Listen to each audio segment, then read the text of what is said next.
London,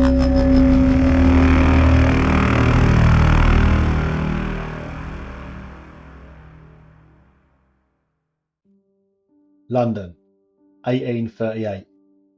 The fog hangs thick over the gas-lit streets of the East End. A young woman, Jane Alsop, hears a frantic knock at the door. A voice cries out, "I'm a policeman! For God's sake, bring a light! We've caught Spring-Heel Jack!" She grabs a candle and rushes outside. But the man waiting for her ain't a constable. He's tall, thin, draped in a black cloak. His eyes glow red in the darkness. From his mouth, a blast of blue fire. His hands, clawed, metallic, more like talons than fingers. He grabs her, tearing at her dress with cold, unnatural strength. And then, just as suddenly, he's gone. Vanished into the night, bounding over a high wall in a single leap as if gravity meant nothing to him at all. London's past ain't just history, it's haunted. Welcome to London's dark archives, where we shine the lantern on the shadows of this city's forgotten horrors. In this chapter, we're stepping back to the smoggy streets of Victorian London, a time when fear travelled faster than fact, and a single figure could throw a city into panic. Clawed hands, glowing eyes, and a leap that defied gravity. This is the tale of Spring-Heel Jack, a creature, a criminal, or something stranger still. From terrifying eyewitness accounts to rumours in Parliament, and a nobleman with a taste for chaos, we're unpicking one of the strangest legends ever to stalk the streets of London. Victorian London was no stranger to fear. This was an age of darkness and discovery, where science and superstition often walked hand in hand. The streets were lit by flickering gas lamps, but the shadows were deep, and they were full of stories. Ghosts, ghouls, and grisly tales were as much part of London life as the smog and the sound of wheel carriage on cobbles. But in the winter of 1837, a new figure began to emerge, one that blurred the line between man and monster. He could leap incredible heights, spit flames, tear at clothing with claws made of metal, and wherever he appeared, panic followed. They called him Spring-Heel Jack. What makes Jack different from most urban legends is that he wasn't just whispered about in pubs or passed around in children's rhymes. He made headlines. He was even discussed in Parliament, and his victims gave sworn testimony to the authorities. Some describe him as having pointed ears, glowing eyes, and clawed hands. Others claimed he wore a skin-tight oilskin suit and a helmet. Some said he was part ghost, part demon, a devil sent to torment the working classes. The first known appearance of Spring-Heel Jack came in October 1837 in Clapham Common. A young servant girl, Mary Stevens, was walking to Lavender Hill after visiting her parents. As she passed through Clapham churchyard, a figure leapt out from the shadows. He grabbed her tightly, kissed her face, and began tearing at her clothes with what she later described as claws of cold, clammy metal. She screamed in the attack and vanished into the night, bounding away with what witnesses claimed was unnatural spring-like motion. The very next day, near the same spot, a coach driver lost control of his horses after a cloaked figure suddenly sprang into the road. He later told police the man had appeared from nowhere, as if dropped from the rooftops above.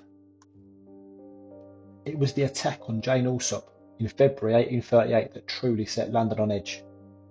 Jane lived with her family on Bear Hind Lane just off Bow Road.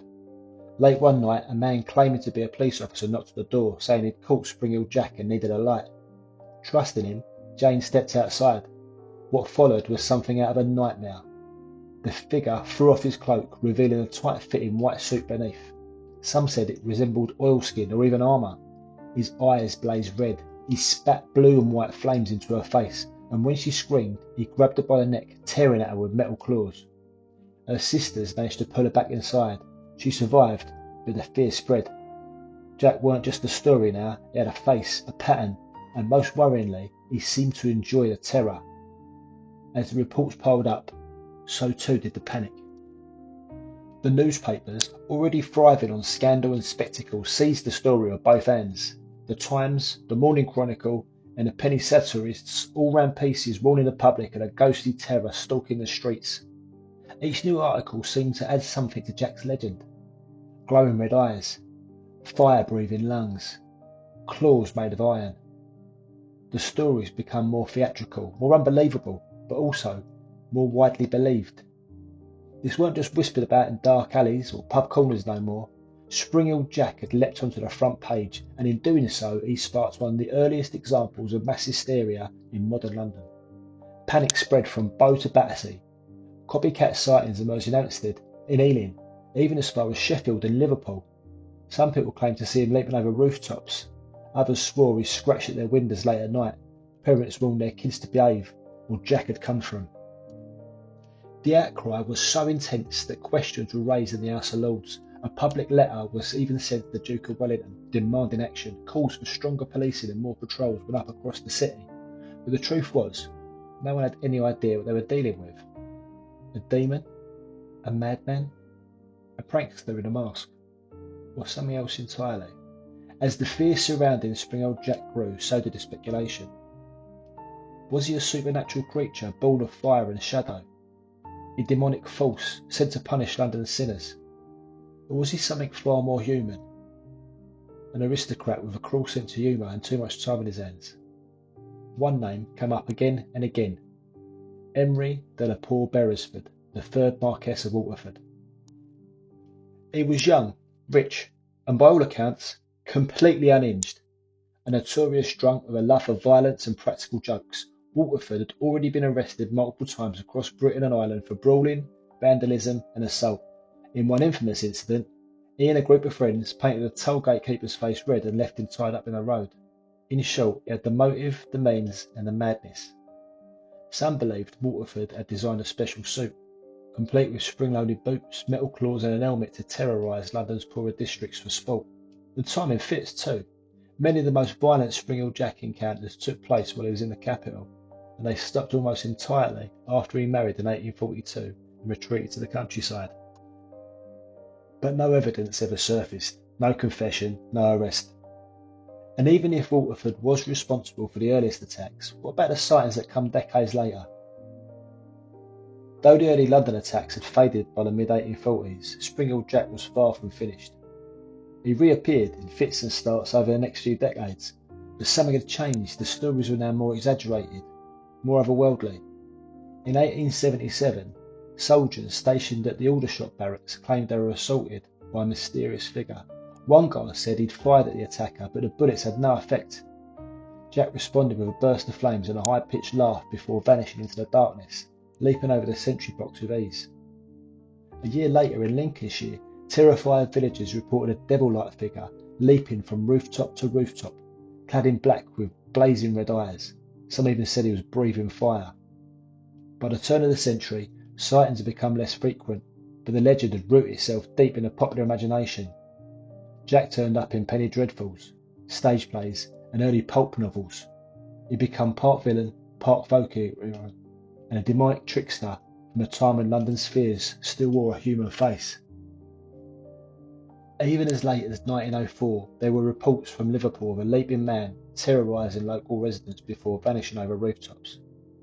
Witnesses swore it was the same figure, long-limbed, clawed, fire-breathing, still running, still laughing. So who, or what was Spring-Heeled Jack? A bored aristocrat with a cruel streak? A shared hallucination born of fog, fear and flickering gaslight? Or something stranger? Something that fed on fear and evolved with every retelling? We'll probably never know. But what we do know is that Spring-Heeled Jack left his mark, not just on the pages of the penny dreadfuls, but in the fabric of London's darker folklore, alongside the Ripper, the Black Dog of Newgate, and the phantom bell ringers of Whitechapel. His story reminds us of a time when the streets of London felt like a theatre for the supernatural, when evil didn't need a name or a motive, just the ability to disappear into the night. Even now, nearly 2 centuries on, there's something deeply unsettling about him, because deep down, we're still afraid of the figure in the dark.